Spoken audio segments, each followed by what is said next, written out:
광주 전남 혁신도시 공공기관들이 지역인재 채용 비율을 15% 이상으로 늘리기로 했습니다. 지역인재에 대한 가산점도 확대됩니다.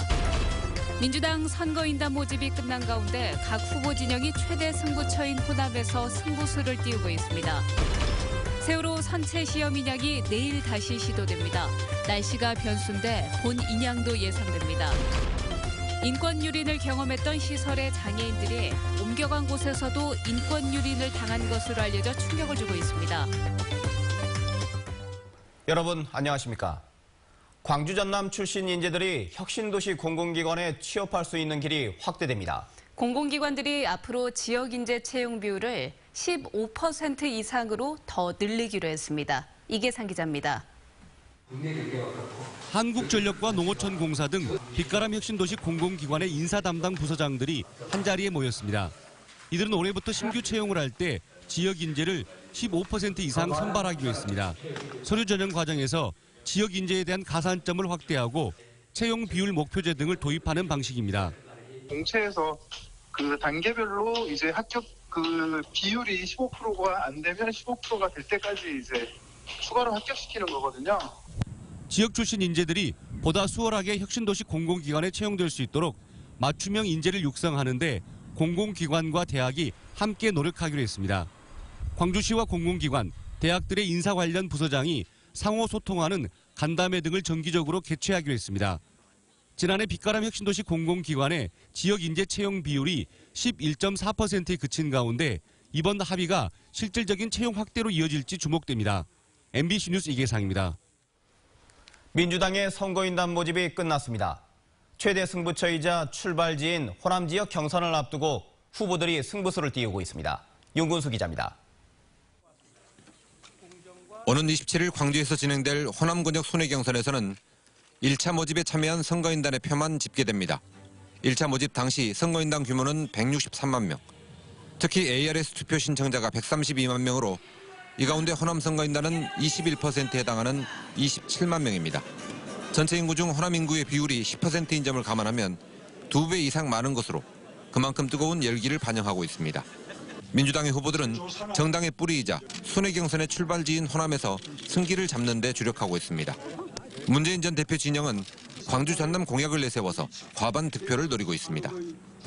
이런 헌정농단 세력을 척결하고 대한민국을 바로 세우는데 우리 호남에서 될 수 있는 후보에게 힘을 몰아주실 것으로 믿고 또 그렇게 호소하고 있습니다.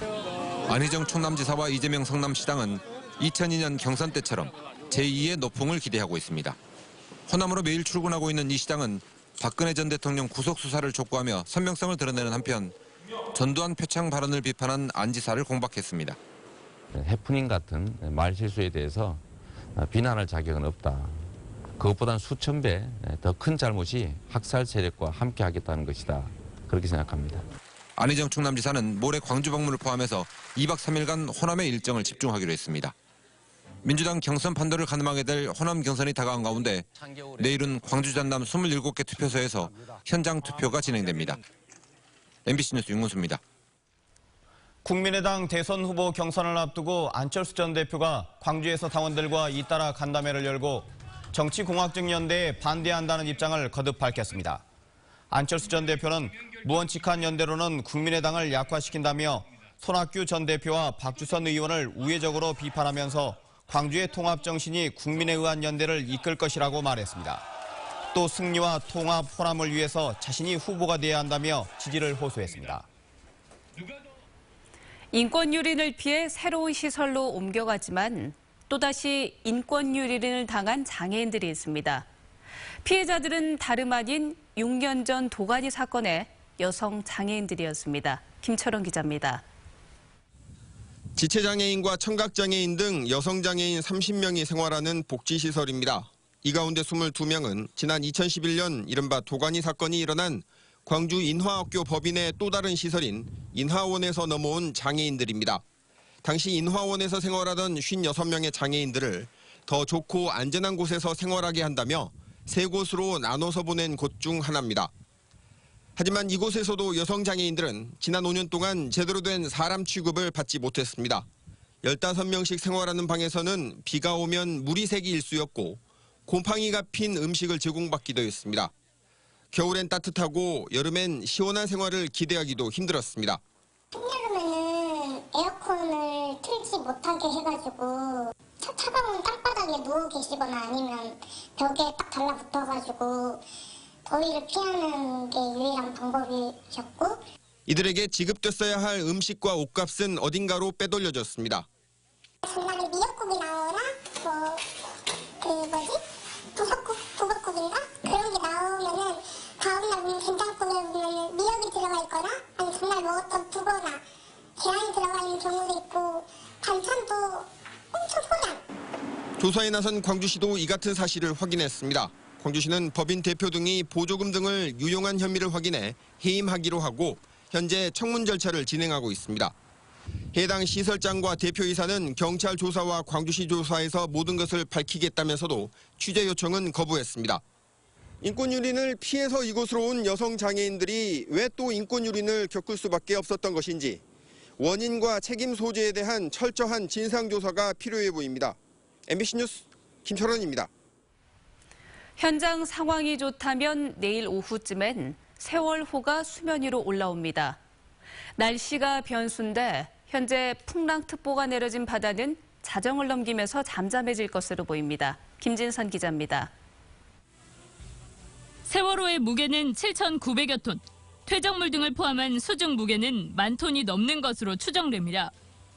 바지선 두 척이 양쪽에서 유압을 이용해 인양줄을 끌어당기는데 수면 위 13m까지 들어올립니다. 반잠수식 선박에 옮겨 목포신항에 거치되기까지 예상되는 기간은 13일 안팎. 본 인양을 시도할 경우 처음 선체가 수면 위로 부상하는 시점은 6에서 8시간이 걸릴 것으로 보고 있습니다. 제일 어려운 거는 이 물 밑에 있다가 물 위로 올라오는 순간에 굉장히 이제 이 부력도 많이 이제 없어지고 하기 때문에 그런 시점이 제일 어렵습니다. 그래서 선체 거치까지 성공하면 선체가 눕혀진 상태에서 객실 구역만 잘라내 바로 세운 뒤 미수습자 수습과 선체 조사, 정리 등이 이뤄집니다. 일부 유가족들이 미수습자들의 온건한 수습과 사고 원인 규명 등을 이유로 선체 훼손 금지 가처분 신청을 냈지만 취하한 상태. 일단 인양에 성공하는 것이 가장 중요하다는 겁니다. 여러 가지가 다 걱정이 돼요, 사실은. 그래서 일하시는 분들이 편하게 일할 수 있게끔 모든 기운과 모든 기도를 갖다 현장으로 몰아줘야지 되는 게. 인양 시도 가능성이 높아진 만큼 세월호 유가족 100여 명은 진도를 찾아 대기한 뒤 인양이 시작되면 현장에서 작업을 참관할 계획입니다. MBC 뉴스 김진선입니다. 박근혜 전 대통령의 검찰 출두, 지역에서도 큰 관심사였습니다. 시민들은 끝내 사과하지 않은 박 전 대통령에 대해 실망했고 검찰이 진실을 밝혀주길 기대했습니다. 송정근 기자입니다. 박근혜 전 대통령이 검찰 수사를 받기 위해 자택을 나오는 순간 지역민들의 눈은 텔레비전으로 쏠렸습니다. 검찰에 출두하기 전 원론적인 두 마디 말만 내뱉은 박 전 대통령. 국민 여러분께 송구스럽게 생각합니다. 성실하게 조사에 임하겠습니다. 자신의 잘못에 대해 국민들에게 사과할 것으로 기대했던 지역민들은 실망감을 감추지 않았습니다. 실망이에요, 그거는.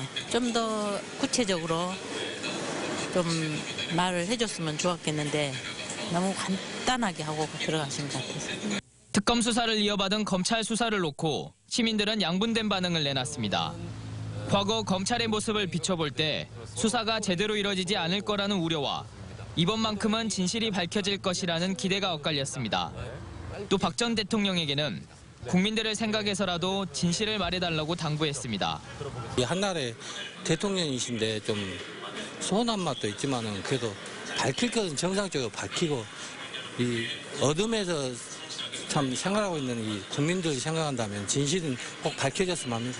박 전 대통령의 탄핵과 검찰 수사를 계기로 대한민국이 그동안의 적폐를 청산하고 새로운 길로 나아가기를 시민들은 기대하고 있습니다. MBC 뉴스 송정근입니다.